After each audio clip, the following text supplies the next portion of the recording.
Good evening friends, welcome to my channel. ఈ రోజు 14th August and 15th August 2025 current affairs చూద్దాము. అందులో first current affair వచ్చేసి 14th August 2025లో first current affair వచ్చేసి CRISIL అంచనా. మనకి ప్రస్తుత ఆర్థిక సంవత్సరం అంటే 25-26 ఆర్థిక సంవత్సరం ఉంది కదా, ఈ 25-26 ఆర్థిక సంవత్సరంలో ద్రవ్యోల్బణం అనేది 3.5% ఉంటుంది అని చెప్పేసి క్రిసిల్ అంచనా వేసింది. మరి గత సంవత్సరం 2024-25లో ఎంత ఉంది ద్రవ్యోల్బణం అంటే 4.6% ఉంది. ఈసారి మాత్రం 3.5కి తగ్గుతుంది అని చెప్పేసి క్రిసిల్ అంచనా వేసింది. అట్లాగే సెకండ్ కరెంట్ అఫైర్ వచ్చేసి సర్పంచ్ సంవాద్ పోటీలు. మనకి భారత నాణ్యతా మండలి దేశంలోని సర్పంచ్లకు ఆన్లైన్లో నిర్వహించే ఈ పోటీల్లో అనంతపురం జిల్లా వజ్రకరూర్ మేజర్ గ్రామ పంచాయతీ సర్పంచ్ అయిన ముండ్ల మొనాలిసా జాతీయ స్థాయిలో జూలై మాసానికి గాను మొదటి స్థానంలో నిలిచారనమాట. సో చైల్డ్ ఫ్రెండ్లీ పంచాయత్, ఓకేనా, చైల్డ్ ఫ్రెండ్లీ పంచాయత్ అనే అంశం మీద తన ఆలోచనలు పంచుకొని 35,000 నగదు బహుమతికి ఎంపిక కావడం జరిగింది ఈ ముండ్ల మొనాలిసా అనమాట. ఈ పోటీలో ఆమె 1.5 నిమిషం నిడివి కల ఒక వీడియో ద్వారా పిల్లల యొక్క బాగోగులపై తన అభిప్రాయాలను పంచుకున్నారనమాట. అట్లాగే థర్డ్ కరెంట్ అఫైర్ వచ్చేసి ఏంటి అంటే మనకి ప్రపంచ ఆరోగ్య సంస్థ నివేదిక 2024 సాంక్రమిక వ్యాధుల్లో అత్యధిక మరణాలకు కారణం ఏంటి అంటే క్షయ అనమాట. అది ఆఫ్రికా దేశాల్లో అలాంటి వారి సంఖ్య అంటే ఆఫ్రికా దేశాల్లో క్షయ వ్యాధి ఉన్న వాళ్ళ సంఖ్య అనేది ఎక్కువగా ఉంది. 2021లో ప్రపంచవ్యాప్తంగా ప్రతి 1,00,000 జనాభాకి కూడా క్షయ మరణాల రేటు 16.6 అనమాట.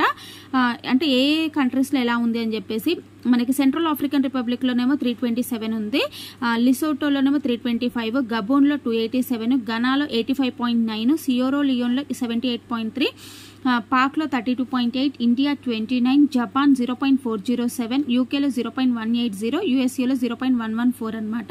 అంటే ప్రతి 1,00,000 జనాభాకి కూడా ఇంత నెంబర్ ఆఫ్ క్షయ రోగులు అనే వాళ్ళు ఉన్నారనమాట.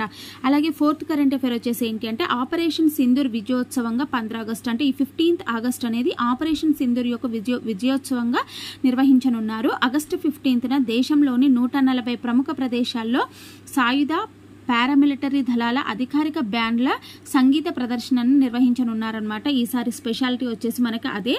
అలాగే ఈ వేడుకల యొక్క ఆహ్వాన పత్రికపై అంటే 15 ఆగస్ట్ 15th ఆగస్ట్ వేడుకల యొక్క ఆహ్వాన పత్రికపై ఆపరేషన్ సింధూర్ యొక్క లోగోను మరియు అద్భుత ఇంజనీరింగ్ నిర్మాణంగా నిలుస్తున్న ప్రతిష్టాత్మక చినాబ్ బ్రిడ్జి రేఖా చిత్రాన్ని ముద్రించారనమాట. అంటే ఆ ఇన్విటేషన్ కార్డ్పై ఆపరేషన్ సింధూర్ యొక్క లోగో ఉంటుంది మరియు చినాబ్ బ్రిడ్జి యొక్క రేఖా చిత్రాన్ని కూడా ముద్రించారనమాట. అలాగే 15th ఆగస్ట్ 2025 కరెంట్ అఫైర్స్లో ఫస్ట్ వచ్చేసి ఎకోబ్లాక్ టెక్నాలజీ. అసలు ఎకోబ్లాక్ టెక్నాలజీ దేనికోసం అని అంటే మనకి వరద నీటిని అడ్డుకట్ట వేసి భూగర్భంలో ఉన్నటువంటి ట్యాంకుల్లో వరద నీటిని నిల్వ చేయడం కోసము. దీని గురించి తొలిసారిగా 2022లో పట్టణంలోని రేస్ కోర్స్ రోడ్లో 1.40 కోట్లతో ట్యాంక్ నిర్మాణం అనేది చేపట్టారు. నిల్వ చేసినటువంటి నీటిని ఇతర అవసరాలకు కూడా వినియోగిస్తున్నారనమాట. ఈ టెక్నాలజీలో పునర్వినియోగ ప్లాస్టిక్తో చేసినటువంటి స్మార్ట్ డ్రైన్ మాడ్యూల్స్ అనేవి కీలకం అనమాట. అంటే ఈ టెక్నాలజీ ఉపయోగించడంలో పునర్వినియోగ ప్లాస్టిక్తో తయారు చేసినటువంటి స్మార్ట్ డ్రైన్ అనే ఒక మాడ్యూల్ అనేది చాలా కీలకంగా మారనుంది. వరద నీరు నిలిచిపోయే ప్రాంతంలో భూమిలో ఒక గుంత తవ్వి మాడ్యూల్ని ఒకదానినొకటి అనుసంధానిస్తారనమాట. అనుసంధానించి ట్యాంకులను నిర్మిస్తారనమాట. అంటే ఏవైతే ఈ మాడ్యూల్స్ ఉన్నాయో ఎక్కడైతే వరద నీరు నిలిచిపోయే ప్రాంతం అయితే ఉంటుందో ఆ ప్రాంతంలో ఒక భూమిలో ఒక గుంతను తవ్వుతారు. త్రవ్వి ఈ మాడ్యూల్స్ని ఒకదానినొకటి అనుసంధానిస్తూ ఒక ట్యాంక్ లాగా నిర్మిస్తారనమాట.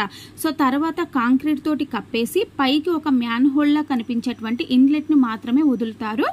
వరద నీటిని త్వరగా లోపలికి పంపేందుకు ప్రత్యేక పరికరాలు కూడా భూమి కిందే ఉంటాయన్నమాట. వరద నీరు వచ్చినప్పుడు ఇన్లెట్ ని తెరిస్తే ట్యాంకులోకి వరద నీరు అనేది మొత్తం వెళ్ళిపోతుంది. నీటిలో మిగిలిపోయినటువంటి మట్టి, చెత్త, ఇతర వ్యర్థాలను నియంత్రించి శుద్ధి చేసేలా 4 వరుసల్లో ఫిల్టర్లు కూడా ఉంటాయన్నమాట. ఈ ట్యాంకులు 50 ఏళ్లకు పైగా కూడా పనిచేస్తాయంట. అలా వదిలేస్తే ఆ వరద జలాలు అనేవి భూగర్భంలోకి ఇంకిపోతాయి. లేదంటే ప్రత్యేక ఏర్పాట్ల ద్వారా ఆ నీటిని తీసుకొని త్రాగునీటికి మినహా అంటే తాగడానికి మాత్రం పనికిరావు, కానీ త్రాగునీటికి మినహా మిగిలిన అవసరాలకు కూడా ఆ నీటిని మనం వాడుకోవచ్చు. ఈ కట్టడం పైనుంచి వాహనాలు వెళ్ళినా కూడా ప్రమాదం ఉండదు, అంటే అంత స్ట్రాంగ్గా ఉంటుంది. సో ప్లాస్టిక్తోనే తయారు చేసినా కూడా సుమారు 60 టన్నుల బరువుని ఈ మాడ్యూల్స్ కూడా తట్టుకుంటాయన్నమాట. అట్లాగే సెకండ్ కరెంట్ అఫైర్ వచ్చేసి ఏంటి అంటే డ్రైవర్ రహిత మినీ బస్సులు. ఐఐటి హైదరాబాద్ వాళ్ళు పూర్తి స్థాయిలో ఈ బస్సుల్ని వినియోగిస్తుంది. సో దేశంలోనే తొలిసారిగా డ్రైవర్ రహిత మినీ బస్సుల్ని ఐఐటి హైదరాబాద్ వాళ్ళు తయారు చేశారు. ఐఐటి హైదరాబాద్ అభివృద్ధి చేసినటువంటి autonomous navigation data acquisition system టెక్నాలజీని ఉపయోగించి ఈ బస్సులు తయారు చేశారనమాట. ఐఐటి హైదరాబాద్లోని ప్రత్యేక పరిశోధన విభాగం technology innovation hub on autonomous navigation, దాన్నే టీహాన్ అంటారనమాట. ఈ టీహాన్ ఈ డ్రైవర్లెస్ బస్సుల్లో ఉపయోగించే సాంకేతిక పరిజ్ఞానాన్ని అభివృద్ధి చేసింది. అంటే ఈ టెక్నాలజీని ఎవరు డెవలప్మెంట్ చేశారు అంటే technology innovation hub on autonomous navigation TiHAN వాళ్ళు. టీహాన్ అనేది ఈ సాంకేతిక పరిజ్ఞానాన్ని డ్రైవర్లెస్ బస్సుల్లో ఉపయోగించే సాంకేతిక టెక్నాలజీని అభివృద్ధి చేయడం అనేది జరిగిందనమాట. అలాగే మనకి ఇంకేంటి అంటే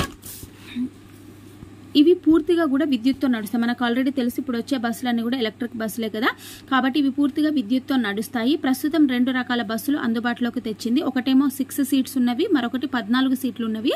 2 వాహనాలను కూడా డెవలప్మెంట్ చేశారు. వేగాన్ని కంట్రోల్ చేయడానికి బస్సుల్లో అమర్చినటువంటి autonomous emergency braking adaptive cruise control system bus యొక్క వేగాన్ని కంట్రోల్ చేయడానికి ఉపయోగపడతాయి అన్నమాట. బస్సు ప్రయాణిస్తున్నటువంటి సమయంలో దానికి ఏమైనా అడ్డుగా వస్తే ఏఐ టెక్నాలజీ ద్వారా వాటిని గుర్తించి సురక్షితమైన దారిలో ప్రయాణించేలా ఈ సాంకేతికతను రూపొందించారనమాట. అలాగే మనకి థర్డ్ కరెంట్ అఫైర్ వచ్చేసి ఏంటి అంటే ఈరోజు 15th ఆగస్ట్ కాబట్టి ఈరోజు గ్యాలంటరీ శౌర్య సేవ పథకాలు అనేవి ఇవ్వడం జరిగింది.